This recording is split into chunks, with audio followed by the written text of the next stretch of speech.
Hello teachers, எல்லாருக்கும் என்னோடய wishes. கண்டிப்பாக நம்ம பிஜிடிஆர்பியில் ஒரு நல்ல ஸ்கோரோட கண்டிப்பாக ஒரு பெரிய நமக்கான ஒரு போஸ்டிங் நமக்கான வெயிட் பண்ணிகிட்ருக்கு அப்படின்னு சொல்லி நம்பிக்கையோடு படிச்சுட்ருக்கவங்க எல்லாருக்குமே என்னுடைய மனமார்ந்த வாழ்த்துக்கள். இன்றைக்கி நம்ம பார்க்க போகிறது வந்து பிஜிடிஆர்பி 2025 யூனிட் 2ல் இருக்கக்கூடிய தாமஸ் கிரே எழுதிய எலிஜி ரிட்டன் இன் கண்ட்ரி சர்ச்யார்டு. இது கண்டிப்பாக பழைய சிலபஸ்லேயே இருந்துச்சு. ஸோ நிறைய பேருக்கு இது நல்லாவே டீட்டெயிலாக தெரிஞ்சிருக்கும். ஸோ இருந்தாலும் அதை பற்றின ஒரு சின்ன ஒரு ஜிஸ்ட் மாதிரி நான் உங்களுக்கு இங்கே கொடுக்க போகிறேன். தாமஸ் கிரே அப்படிங்கிறது யார் அப்படின்னா, உங்களுக்கு எடுத்தோன்னு ஞாபகத்துக்கு வரது வந்து என்ன சொல்கிறது, சுடுகாட்டு கவிஞன், அதாவது கிரேவியர்ட் போயட் அப்படின்னு சொல்ல. மொத்தம் கிரேவியர்ட் போயட்ஸ் மட்டும் வந்து 7 பேர். சரியா, 7 வந்துச்சுன்னா தான் காட்டுக்கு போய் படுத்துகிற மாதிரி ஆகிப்போயிடும். ஐ மீன் டெத் ஆகிற மாதிரி சில பேரோட லைஃப் அப்படி கூட முடியும். பட் அதெல்லாம் நம்பாதீங்க.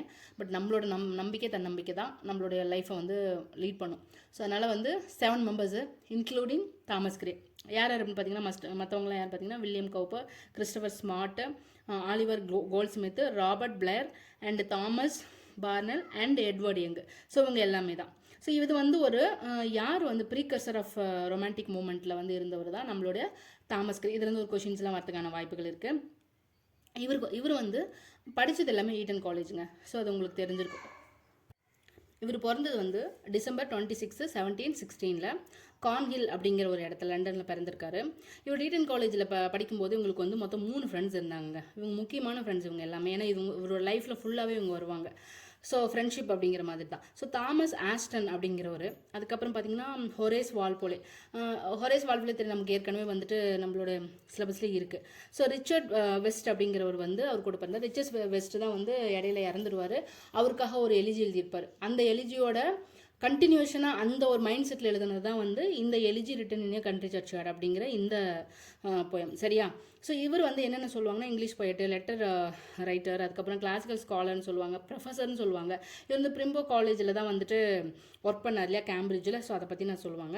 அதே மாதிரி பார்த்தீங்கன்னா, இவர் வந்து குவாட்ரபிள் அலைன்ஸ் அப்படின்னு சொல்லுவாங்க. குவாட்ரபிள் அலைன்ஸ் அப்படின்னா என்ன அப்படின்னு பார்த்தீங்கன்னா, இந்த ஃப்ரெண்ட்ஸ் இருக்காங்கல்ல, தாமஸ் கிரே, அதுக்கப்புறம் தாமஸ் ஆஸ்டன், அப்புறம் ஹொரேஸ் வால்போலே அண்ட் ரிச்சர்ட் வெஸ்ட், இவங்க 4 பேர் சேர்ந்து குவார்டர்னு சொன்னோம், 4 பேர் சொல்லணும்ல. ஸோ 4 ஃப்ரெண்ட்ஸ் சேர்ந்து குவார்டர் அடிக்கிற மாதிரி கூட நினச்சிக்கோங்க. ஸோ அந்த மாதிரி இவங்க எல்லாமே சேர்ந்து ஃபார்ம் பண்ண ஒரு பேர் தான் வந்து குவாட்ரபிள் அலைன்ஸ் அப்படிங்கிற பேர். சரியா? இவர் எப்போ இறந்தார் அப்படின்னு பார்த்தீங்கன்னா, ஜூலை 30 1771 கேம்பிரிட்ஜில் இருந்திருக்காரு. ஸோ அவங்க அம்மாவுக்கு பக்கத்தில். இவர் ரொம்ப புவரான, ரொம்ப இவரோட வாழ்க்கையும் வந்து ஒரு போராட்டம் தாங்க. சரியா? ஏன்னா போப்பு, நம்ம அலெக்சாண்டர் போப்பு பார்த்துருப்பீங்க. அவர் வந்து ஒரு மதம் சார்ந்து இந்த ஒரே ஒரு காரணத்துக்காக வந்து அவரை படிக்க விடாமல் பண்ணாங்கல்ல, அந்த மாதிரி இவருக்கு என்னாச்சுன்னா, அப்பா ரொம்ப மென்டலி ரொம்ப டிஸ்டர்ப் ஆன ஒரு பர்சனாக இருந்தார். அதனால் அவரை பார்த்துக்கிறது, அந்த மாதிரி நிறைய இவரோட லைஃப்பும் வந்து ஒரு சஃபரிங்கான ஒரு லைஃப் தான் இவரோடதும். ஸோ இவர் வந்து என்னென்னா, அவங்க அம்மாவை எங்கே புதைச்சிருந்தாங்களோ அந்த இடத்துல வந்து செயின்ட் கில்ஸ் சர்ச்யார்ட் ஆஃப் ஸ்டோக் போஜஸ் அப்படின்னு சொல்லிட்டு, அது ஒரு ஃபேமஸ் எலிஜிக்கான செட்டிங். அதை தான் வந்து இந்த செட்டிங்குமே கூட இந்த ஸ்டோக் போஜஸில் இருந்து தான் வந்து இவர் அந்த இடத்த தான் வந்து எலிஜி ரிட்டன் இன் கண்ட்ரி சர்ச்யார்டில் எழுதியிருப்பார். ஸோ அந்த இடத்துல தான் அவர் அடக்கம் பண்ணுறாங்க. ஸோ எங்கே வந்து மெமோரியல் அவருக்கு வச்சுருக்காங்க, எரெக்ட் பண்ணியிருக்காங்க அப்படின்னு பார்த்தீங்கன்னா, பொயட்ஸ்காரர் பெரும்பாலும் ஒரு பெரிய பெரிய பொயட்ஸ் எல்லாமே வந்து வச்சிருக்கக்கூடிய இடம் தான் வெஸ்ட் மினிஸ்டர் அபேல தான் வந்துட்டு தாமஸ் கிரேவுடைய மெமோரியல் வந்து எரெக்ட் பண்ணி வச்சுருக்காங்க. ஸோ இந்த மெமோரியலை வச்சதை இன்ஸ்டால் பண்ணது யார் அப்படின்னு பார்த்தீங்கன்னா, ஜான் பென், JOHN, ஜான் தெரியும், பெண்ணுங்கிறது PENN, பென். அவர் தான் வந்துட்டு என்ன பண்ணார்னா, இவரை வந்து அங்கே வந்து அவருக்கான ஒரு மெமோரியலை வச்சுருக்காரு. ஸோ அடுத்து பார்த்தோம்னா கெரியர் அப்படிங்கும்போது பார்த்தீங்கன்னா, ரொம்ப முக்கியமானது வந்து இவர் வந்து ஒரு கிளாசிஸ்டாக இருந்தார். அதுக்கப்புறம் தான் இவரோட ரைட்டிங் வந்து என்ன பண்ண எண்ட்ஸ் ஆஸ் அ ரொமான்டிசிஸ்ட் அப்படிங்கிற ஒரு இதில் போயிடுச்சு. அதே மாதிரி பார்த்தீங்கன்னா, இவர் வந்து ஒரு பொயட் லாரியர்ஷிப் அப்படிங்கிறதுக்கு வந்து இவரை வந்து ரெக்கமெண்ட் பண்ணாங்க, இவருக்கு வந்து ஆஃபர் பண்ணாங்க. பட் இவர் வந்து மறுத்துட்டார். எந்த வருஷம் அப்படின்னா, என்ன பொயட் லாரியர்ஷிப், அரசவை கவிஞர் அப்படிங்கிறது வந்து சாதாரண பட்டம் கிடையாது இல்லையா. ஸோ நம்மளோட லார்ட் டென்னிசன்லாம் அப்படி தான் இருந்தார். பொயட் லாரியட்டார் 1815 நினைக்கிறேன், ஐ திங்க் ஸோ ஸ்டார்ட் பண்ணார். ஸோ அந்த மாதிரி வந்து பொயட் லாரியட்டாக வந்து 1757 இவருக்கு வந்து ஒரு ஆஃபர் வந்தது. அதனால் அவர் டிக்ளைன் பண்ணிட்டார். அதுக்கப்புறம் இவருக்கு வந்து என்ன பண்ணார்னா, அதே வருஷத்தில் வந்து இவர் வேணான்னு சொல்லிட்டான்னு சொல்லிட்டு வில்லியம் ஒயிட் ஹெட் அப்படிங்கிறவருக்கு வந்து இந்த இதை கொடுத்துருந்தாரு. இப்போது தாமஸ் கிரேக்கு முன்னாடி லீடர்ஷிப்பில் யார், அந்த பொயட் லாரியர்ஷிப்பில் யார் இருந்தார் அப்படின்னு பார்த்தீங்கன்னா, கோலே கியூப்பர் அப்படிங்கிறவர் தான் வந்து அதில் இருந்தார். ஸோ அதுக்கப்புறம் இவர் வேணான்னு சொன்னதுனால வில்லியம் ஒயிட் ஹெட்டுக்கு கொடுத்துட்டாங்க அதே வருஷத்தில். அதுக்கப்புறம் இவர் வந்து ஒரு ப்ரொஃபஸராக ஒர்க் பண்ணியிருக்காரு. எங்கே அப்படின்னா, ஹிஸ்ட்ரி டிபார்ட்மெண்ட்டில் மாடர்ன் லாங்குவேஜ் அப்படிங்கிற ஒரு அந்த டாப்பிக்கை வந்து எடுக்கிறது கேம்பிரிட்ஜில் 6768 ஓகேவா, அந்த இயரில் அவர் ஒர்க் பண்ணியிருக்காரு. இவரோட முக்கியமான ஒர்க்ஸ் என்ன அப்படிங்கிறத பார்க்கலாம். இவரோட முக்கியமான ஒர்க்ஸ்னால் மொத்தம் 6 ஒர்க்ஸ் நம்ம பார்க்க வேண்டியது ரொம்ப ரொம்ப முக்கியம். ஏன்னா இது வந்து இவர் கேட்டாங்கன்னா இது இல்லாமல் ஒரு கொஷின் இருக்காது, கன்ஃபியூஸ் பண்ணுறதுக்கான வாய்ப்புகள் இருக்குது, அதனால் பார்த்துக்கலாம். ஃபஸ்ட்டு வந்து எழுதுனது வந்து sonnet of the death of Mister Richard West. நம்ம முன்னாடியே பார்த்தோம் இல்லையா, ஈடன் காலேஜில் இவரோட ஃப்ரெண்ட் ஒருத்தர் இருந்தார், இப்போ கூட படித்தவர் மிஸ்டர் ரிச்சர்ட் அப்படிங்கிறவர். அவர் இறப்புக்கு வந்து ஃபஸ்ட்டு எழுதினார். எப்போ 1742 எழுதினார். பட் வந்து அதை விட ஃபேமஸ் ஆனது வந்து பார்த்தீங்கன்னா and ode and distant prospect of Eton College அப்படிங்கிறது தான் வந்து ஃபேமஸ் ஆச்சு.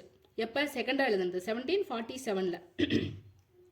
அந்த இது எதை பற்றியது அப்படின்னா ஒரு ஸ்கூல் கோயிங் பாய்ஸோட அவனுடைய அந்த வெள்ளந்தியான விஷயங்கள் அதை பற்றின எழுதுனது தான் இந்த ஒரு ஓகேவா, இந்த ஒரு ஒர்க்கு, இந்த ஒரு சானட்டு, சாரி ஓடு, இந்த ஓடு. செகண்ட் பார்த்தோம்னா நம்ம ஃபஸ்ட்டு பார்த்தது sonnet death of Mister Richard West 1742 சொன்னோம். அண்ட் ஓடான distant prospect of Eton College வந்து 1747. தேர்ட் ஒன் பார்த்தீங்கன்னா எலிஜி ரிட்டன் கண்ட்ரி சர்ச் ரொம்ப ரொம்ப ரொம்ப ஃபேமஸ் ஆகிடுச்சு 1751 ஞாபகம் வச்சுக்கணும். 1751 இது தேர்டு.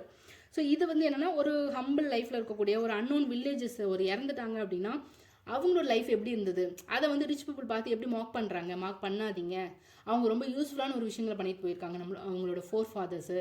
பட் நீங்கள் வந்து அவங்களோட சர்ச் யார்டை பார்த்துட்டு அவங்க லைஃப்பை பார்த்துட்டு அதெல்லாம் பார்த்து நீங்கள் கிண்டல் பண்ணாதீங்க, மார்க் பண்ணாதீங்க அப்படிங்கிற மாதிரி. Rude forefathers in the village of the அவங்களுடைய கிரேவ் வந்து ரொம்ப சாதாரணமான கிரேவாக இருக்கும். நிறைய எதுவும் எரெக்ட் பண்ணியிருக்காது, மெமோரியல் எதுவும் வச்சுருக்க மாட்டாங்க, ஸ்டாச்சூஸ் எதுவுமே இருக்காது.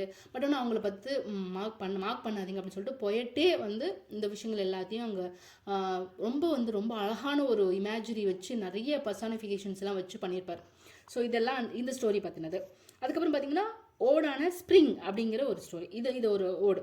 ஓகேவா. அடுத்தது வந்து பார்த்தீங்கன்னா ஹைமன் டு அட்வர்சிட்டி, ஹிம்னு சொல்ல HYMN, ஹிம் டு அட்வர்சிட்டி. அதுவும் இந்த பாடும் ஹிம் டு அட்வர்சிட்டி இந்த ரெண்டுமே வந்து பார்த்தீங்கன்னா பிண்டாரி கோடில் எழுதப்பட்டது, ஞாபகம் வச்சுக்கணும். ஹிம் டு அட்வர்சிட்டியும் இந்த பாடும் வந்து பார்த்தீங்கன்னா பிண்டாரி கோடில் எழுதப்பட்டது. பிண்டார் அப்படிங்கிற ஒரு நாள இது வந்து இன்ட்ரடியூஸ் பண்ணப்பட்டதுனால பிண்டாரி. இதில் மொத்தம் 3 வேர்ட்ஸ் நீங்கள் பார்த்துருப்பீங்க. எங்கே ஜான் கீட்ஸோட ஓட் ஒன் நைட்டிங்கேல் இருக்குல்ல, அங்கேயே வந்து நிறைய இங்கே சொல்லியிருப்பாங்க. லேக் போயட்டு வந்து அந்த இடத்துலையே என்ன சொல்லியிருப்பாங்கன்னா பிண்டாரி கோடு, ஹொரேஷியன் ஓடு, இர்ரெகுலர் ஓடு அப்படிங்கிறது நம்ம அங்கேயே படிச்சிருப்போம் அந்த பீரியடில். ஸோ அந்த ஞாபகம் வச்சுக்கணும், ஞாபகம் வந்துடும். ஸோ இதெல்லாமே பெஸ்ட் போயம்ஸ் அப்படின்னு சொல்கிறாங்க. ஸோ அதுக்கப்புறம் வந்து மெயினாக இந்த இதில் எலிஜியில் என்ன சொல்கிறாங்க அப்படிங்கிறத நம்ம பார்த்தோம்னா, இதை வந்து வெளியிட்டவர் யார் தெரியுமா, பப்ளிஷ் பண்ணது யார் அப்படின்னா ராபர்ட் டாட்ஸ்லே இன் February 1751. மொத்தம் இது 9 வருஷம் எடுத்துக்கிட்டாருங்க அது எழுதுறதுக்கு. அவங்களோட ஃப்ரெண்ட் இறந்துட்டார்ல ஈடன் காலேஜில் Richard West, mister Richard West அவர் இறந்ததுக்கப்புறம் எழுதுனதுக்கப்புறம் அந்த 1742 ரிலீஸ் ஆச்சு. அங்கேயும் ஞாபகம் வச்சுக்கோங்க. 42லேருந்து ஒரு 9 இயர்ஸ் எடுத்துக்கிட்டார். 1750 வரைக்கும் எழுதிட்டு 51 தான் பப்ளிஷ் பண்ணுறார். ரிட்டன் எப்போ அப்படின்னு கேட்டாங்கன்னா 1750. எப்போ பப்ளிஷ் பண்ணாங்க அப்படின்னு கேட்டோம்னா 1751. ஸோ இந்த கண்ணு ஞாபகம் வச்சுக்கணும். 1742லேருந்து ஸோ 9 இயர்ஸ் இதுக்காக எடுத்துக்கிட்டாரு அப்படிங்கிறத நம்ம பார்க்குறோம். ஸோ இந்த இது வந்து பார்த்திங்கன்னா எதை பற்றினது, இதில் என்னென்ன மாதிரியான செட்டிங்ஸ் இருக்குது அப்படின்னு பார்த்தீங்கன்னா, செட்டிங்ஸ் உங்களுக்கு எல்லாத்துக்கும் தெரிஞ்சிருக்கும். நான் ஏற்கனவே சொன்னது தான். ஸ்டோக் போர்ஜஸ் அப்படிங்கிற அந்த இடத்துடைய செட்டிங்ஸ் தான் இங்கே நிலப்பரப்பை தான் இங்கே வந்து பக்கிங்ஹாம்ஷயரில் இருக்கக்கூடிய அந்த நிலப்பரப்பை தான் இங்கே சொல்கிறாரு. அதே மாதிரி பார்த்தீங்கன்னா இது ஒரு எலிஜிங்கிறது நமக்கு தெரிஞ்சிடும். ரைமிங் ஸ்கீம் வந்து ரொம்ப ரொம்ப ஈஸியான ஸ்கீம், ஏபி தான் வரும். ஓகேவா. அடுத்து வந்து மீட்டர் அப்படிங்கும்போது அயாம்பிக் பென்டாமீட்டர் எழுதியிருக்காரு. அயாம்பிக்னா உங்களுக்கு தெரியுமா, 10 சிலபல்ஸாக பிடிக்க முடியும். ஸ்ட்ரெஸ்ன்னு சொல்லிட்டு ஒரு 10 சிலபலாக வந்து ஒரு லைன் வந்து பிரியும் அப்படிங்கிறது நீங்கள் பார்த்துருப்பீங்க. அதே மாதிரி பார்த்தீங்கன்னா ஸ்டான்ஸா வந்து மொத்தம் 32 ஸ்டான்ஸா இருக்குது. ஈச் லைன்ஸ் வந்து ஒவ்வொரு ஸ்டான்ஸாவுக்கு ஈச் லைன்ஸ் வந்து 4 lines. Each stanzas combining 4 lines. So அதை வந்து என்னென்னு சொல்லுவோம், 4ன்னு சொன்னால் குவார்ட்டர்னு சொல்லியிருக்கோம். ஸோ இந்த ஃப்ரெண்ட்ஸும் குவார்ட்டரு, அந்த அலைன்ஸும் சொல்லணும்ல, அந்த ஞாபகம் வச்சுக்கோங்க. இதுவும் குவார்ட்டர் லைன் அப்படிங்கிறது ஞாபகம் வச்சுக்கலாம். ஸோ மொத்தம் 128 லைன்ஸ் இதில் இருக்குது. ஸோ லாஸ்ட்டு 3 ஸ்டான்ஸஸ் பார்த்தீங்கன்னா எப்பிடாஃப், யாரை பற்றினதா, இன்ஸ்கிரிப்ஷன் ஆஃப் மெமரி, யாரை பற்றி, அவரை பற்றி தாமஸ் கிரேவே அவரை பற்றியே ஒரு இன்ஸ்கிரிப்ஷன் அவரே போட்டுப்பார். நான் யார், என்னோட விஷயங்கள்லாம் நோண்டாதீங்க, தேவையில்லாமல் இது பண்ணாதீங்க, நான் ரொம்ப கஷ்டப்பட்டேன், இப்போ வந்து நான் கடவுளோட இடத்த அடைய போகிறேன், நான் யார் என்ன அப்படிங்கிறது. ஒரு ஓல்டு மேன், ஒரு ஓல்டு கிரே மேன், அவர் பார்த்துட்டு சொல்லுவார் யார் இந்த பையன் அப்படிங்கிறது. இந்த போய்ட்டை பற்றின டிஸ்கிரிப்ஷனாகவே இருக்கும். ஸோ இதெல்லாமே வந்து அந்த லாஸ்ட் 3 ஸ்டான்சஸில் வரும். சரியா? ஸோ ஈச் லைன்ஸ் என்ன சொன்னோம், 10 சிலபல்ஸ். ஸோ இதுதான் வந்து இந்த ஸ்டோரி. ஸோ இதில் என்னென்ன சொல்ல வராங்க அப்படின்னு பார்த்தோம்னா, ஒரு டெத்துக்கு ஒருத்தன் வந்து எந்த மாதிரி அஞ்சாமல் இருக்கானோ அவனை பற்றி தான். இதில் ஓப்பனிங் சீனே பார்த்தீங்கன்னா, ஈவினிங்கில் வந்து ஒரு சர்ச் யார்ட் பிணங்கள் எல்லாத்தையுமே இருக்கும்ல, அது எப்படி இருக்கும், அதாவது நம்மளுக்கே தெரியும் ஈவினிங் ஆகிடுச்சு அப்படின்னா ஒரு கிராமப்புறங்களில் பார்த்தீங்கன்னா ஆடு மேய்க்கிறவங்க, அதேமாதிரி மாடுகள் எல்லாமே வயல்வெளிக்கு ஓட்டிகிட்டு போகிறவங்க, வேலை முடிச்சு வீட்டுக்கு வரவங்க, அந்த மாதிரி இருக்கக்கூடியவங்களோட அவங்களுடைய வாழ்க்கையை வந்து இங்கே ஞாபகம் வச்சு அந்த மெமரி கொண்டு வந்துட்டிங்கன்னா இமேஜினரி இதில் இது சூப்பராக புரியும். ஸோ வரும்போது ஒரு கிரேவியார்டு வழியாக தானே நிறைய பேர் வந்து பார்த்திங்கன்னா கிரேவியார்டுங்கிறதுலாம் பயப்படாமல் தான் வந்து ஷெஃபர்ட்ஸ் எல்லாமே மேய்ப்பாங்க. ஸோ அந்த மாதிரி பார்க்கும்போது அந்த கிரேவியார்டு வழியாக அவங்களோட வீட்டுக்கு எல்லாமே வந்து ஆடுகள் மாடுகள் எல்லாத்தையுமே ஓட்டிகிட்டு போகக்கூடிய அந்த நேரத்தை ஈவினிங் அந்த மாலை மங்கும் நேரம்னு ஒரு சாங் வரும் பார்த்தீங்கன்னா, ஞாபகம் வச்சுக்கோ, மாலை மங்கும் நேரம்னு சொல்லிட்டு அந்த சாங் மாதிரி அந்த பொழுது வந்து இருள் ஆக ஆக ஆக என்ன நடக்குது அங்கே வந்து இரவில் வெளிச்சிட்டு இருக்கக்கூடிய இது பறவை எதுன்னு பார்த்தீங்கன்னா நம்மளோட ஆந்தை, அவுள். ஸோ அந்த அவுள் வந்து அப்போ தான் முழிக்கும், என்னடா என்ன டிஸ்டர்ப் பண்ணிகிட்டே இருக்காங்க, ஜல் ஜல்னு சத்தம் வருது, இருட்டிடுச்சுன்னு என்னடா பண்ணுறீங்க அப்படிங்கிற மாதிரி அது வந்து மூன்கிட்ட வந்து என்ன சொல்லும், கம்ப்ளைண்ட் பண்ணும். இங்கே வந்து போயிட்டு நின்றுட்டுருக்கான், இந்த சர்ச் யார்டில் கூட நிம்மதியாக விட மாட்டுறானுங்க, இந்த போயிட்டு வந்து ரொம்ப நடந்துகிட்டே இருக்கான் அப்படிங்கிற மாதிரி ஓப்பனிங் சீன் வரும். இவங்க இந்த டெத்தாகி போன இந்த 4 ஃபாதர்ஸ் எல்லாம் காலையில் இந்த விடிய போகும்போது நாளைக்கு என்னென்ன நடக்கும், குழந்தைங்களாம் வருவாங்க, காலையில் பார்த்திங்கன்னா குருவிகள்லாம் கூவும், காலையில் வந்து காக் எல்லாமே வந்து இது பண்ணும், குக்குன்னு சொல்லிட்டு எழுப்பி விடும் மக்களை. ஸோ ரொம்ப பிஸியாக வரும். அதுக்கப்புறம் வேட்டைக்கு போனவங்க எல்லாமே வந்துட்டு சங்கூதிட்டு கிளம்புறாங்க. அந்த மாதிரியான அந்த இதை வந்து பார்த்திங்கன்னா பார்க்க முடியாது.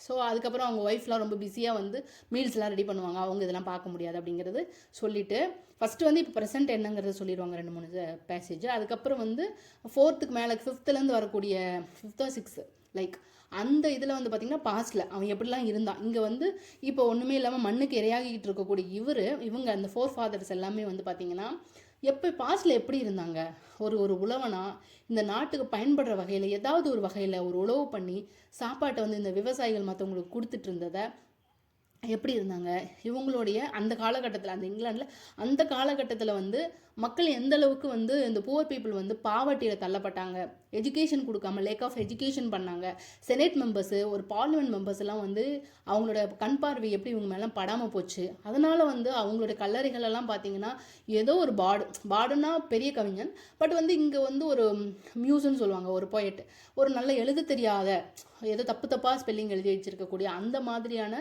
சூழல் வர்றதுக்கு காரணம் வந்து ஒரு நல்ல எஜுகேஷன் கொடுக்காதது. அதே மாதிரி கடைசி வரைக்கும் அவங்க பாவர்ட்டிலே இருந்தாங்க. அதே மாதிரி நம்ம கடலுக்கு அடியில் இருக்கக்கூடிய அந்த முத்து இருக்கு இல்லையா, அது இருண்டு போன முத்து மாதிரி அவன் வந்து உண்மையிலே ஒரு நல்லவன், பட் ஆனால் வெளியில் தெரியாமையே போயிடுச்சு. ஒரு டெசர்ட்டில் ஒரு பாலைவனத்தில் ஒரு பூ பூத்தா அந்த பூவை வந்து நல்லா இருக்கு அழகாக இருக்குன்னு முகந்து பார்க்கக்கூடிய ஒரு ஆள் இல்லாமல் அது அப்படியே பூத்து வாடி அப்படியே உதிர்ந்து போகிற மாதிரி தான் ஒரு பூவரோட வாழ்க்கை.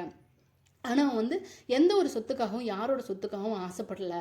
அவன் வந்து அவனோட சுற்றி இருக்கக்கூடிய அவனோட ஃபேமிலி பிறந்தான், வளர்ந்தான், படித்தான், ஓரளவுக்காவது படித்தான், விவசாயம் கற்றுக்கிட்டான், குழந்தை பெற்றுக்கிட்டான், கல்யாணம் பண்ணால் குழந்தை பெற்றுக்கிட்டான், அவன் லைஃப் அப்படியே தான் சிம்பிளாக தான் போச்சு. ஆனால் இந்த ஆம்பிஷியஸ் பீப்புள் இருக்கிற மாதிரி, ஸோ ரிச் பீப்புள் இருக்கிற மாதிரி அவங்களுக்குலாம் ஒரு எய்ம் இருக்கும்ல, நான் பெருசாக சாதிக்கணும், அதை பண்ணணும், மெடல் வாங்கணும், அது பண்ணணும், இதை பண்ணணும், இந்த நாட்டை பிடிக்கணும், அதனால் வந்து இவ்வளோ பேரை வந்து நம்ம கொலை பண்ணணும் அப்படிங்கிற மாதிரிலாம் நிறைய இந்த மாதிரி ஒரு ஆம்பிஷியஸ் இருக்கக்கூடிய பீப்புளாக அவங்க இல்லை. அவங்க ரொம்ப நார்மலாக கடவுளுக்கு பிடித்த ஒரு மனுஷனாக அவங்க இருந்திருக்காங்க.